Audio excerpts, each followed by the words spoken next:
There are stories online that sound like legends. The kind told softly around a blue-lit campfire, faces lit by phones instead of flames.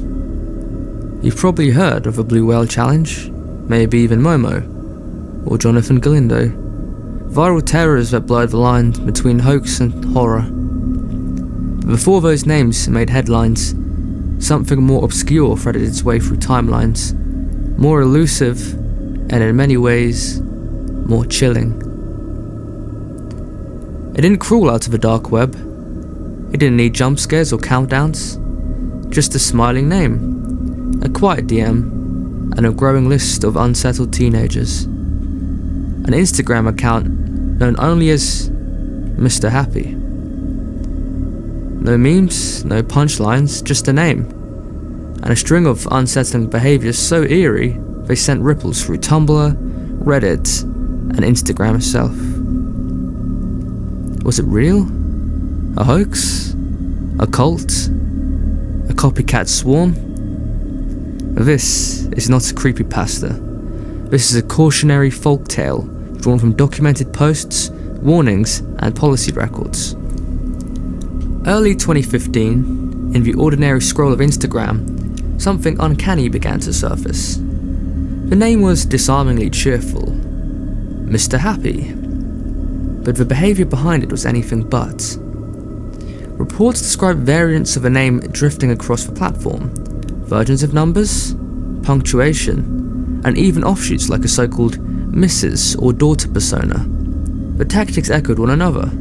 Find vulnerable teens through mental health hashtags, slide into their DMs, and begin a cycle of flattery, isolation, and pressure towards harmful behaviour. Screenshots shared at the time showed captioned reposts and messages where concern blended into control.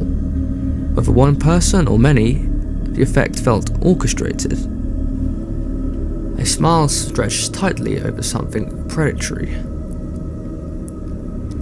The internet's first responders weren't platforms, they were teenagers. On Tumblr, warnings spread like a digital firebreak. Please report all Mr. and Mrs. Happy accounts, they are encouraging harm. Users compiled handles, boosted screenshots, and coordinated mass reports. On Instagram, counter-messaging filled community tags, clean wrist photos, supportive DMs, and posts reminding peers that attention is not affection. Reddit threads archived what they could. Others simply told friends to avoid the tag entirely. For the teens caught in the middle, the fear was visceral. Imagine opening your phone at night and seeing your peers post wounds with captions directed at a faceless stranger. Imagine feeling the weight of that influence, knowing it could easily reach you or your closest friend, if you let your guard down. It wasn't just disturbing, it was suffocating. Vulnerable kids described feeling trapped, like the internet itself had turned hostile. The thought that an unseen figure could pull strings in private messages added a sense of paranoia. What if he messaged me next? No theatrics, no ARG puzzles, just young people trying to pull each other back from a ledge the algorithm couldn't see. The fear wasn't abstract, it was in their DMs, their feeds, and their everyday scrolling. As fear spread, so did unverified accounts. The most echoed involving a girl called Dakota.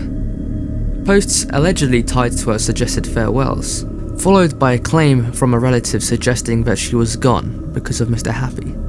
But here's what's factual. That story was never confirmed by authorities or mainstream outlets. Original posts were removed or lost to moderation, and what remains are recollections and secondary mentions in community threads. We include it only as a snapshot of a panic and grief people felt, not as an established fact. But whether true or not, the idea was powerful enough to shake entire communities. The thought that someone so young could be pushed over the edge by a faceless Instagram account created a climate of dread. Teenagers wrote about how it made them afraid to check their notifications, how it kept them up at night replaying what they'd read. Even skeptics admitted that the story symbolized what many already feared, that someone, somewhere, was actively trying to hurt them through the screen. This was the heart of the panic. not just the posts themselves, but the emotions they sparked.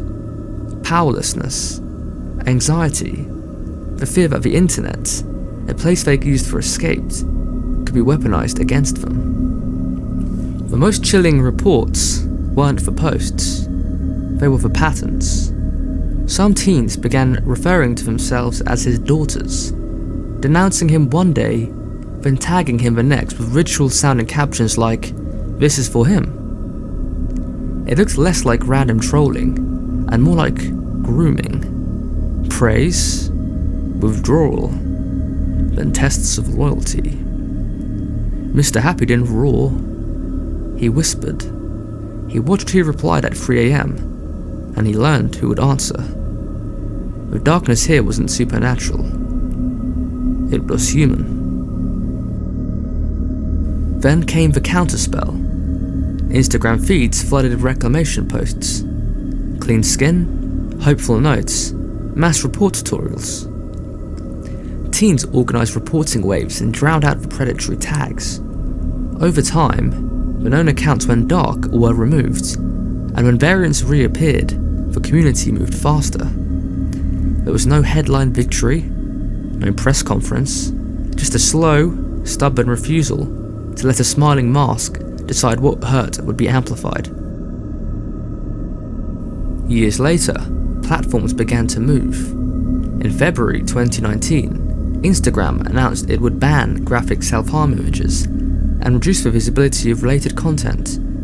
Policy shifts have followed the widely covered inquest into Molly Russell's death and public pressure on Meta. In May 2023, the UK government announced a new offence. Encouraging serious self-harm online can carry up to 5 years in prison, even if the harm didn't occur. A belated legal net for behaviours like those described in this case. Policy did catch up, but only after communities had already done the first, hardest work. So, was Mr. Happy ever real? Unlike the Blue Whale Challenge or Momo, which researchers and fact-checkers have characterised as moral panics or hoaxes amplified by media cycles, Mr. Happy left a trail of posts, warnings, and mass reports. The phenomenon here wasn't a 50-day game. It was a predatory relationship, wearing a friendly name. But here's the more unsettling answer. Mr. Happy was as real as the people he reached. If it was one manipulator, they knew how to recruit silence. If it was many, that's darker, because it means the mask was easy to wear. In the end, this story isn't about an account. It's about us.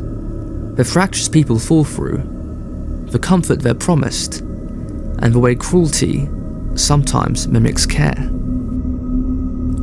We may never know who Mr. Happy really was, but we do know this. He didn't use magic. He didn't hack anything.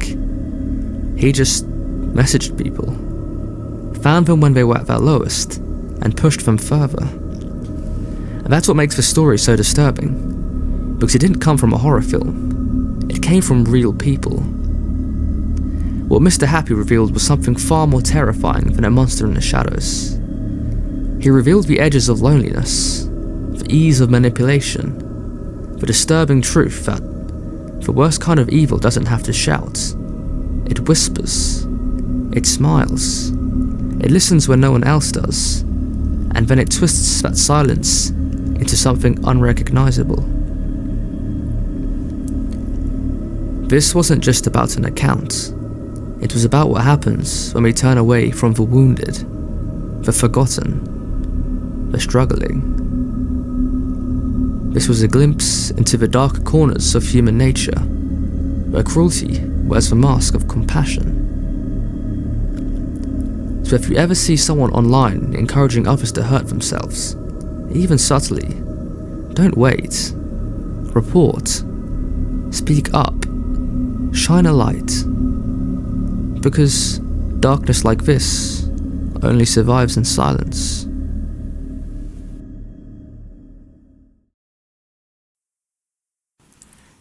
If you stayed with me through this story, thank you. These kinds of cases remind us how shadowy the internet can become, and how important it is to shine light where darkness hides. If this video helped you understand the strange and unsettling tale of Mr. Happy, consider giving it a like. It helps spread awareness of these forgotten corners of internet history. And if you'd like to hear more deep dives into eerie online mysteries and digital folk tales, don't forget to subscribe. There are always more stories lurking in the feeds, and together, we'll text them into the open.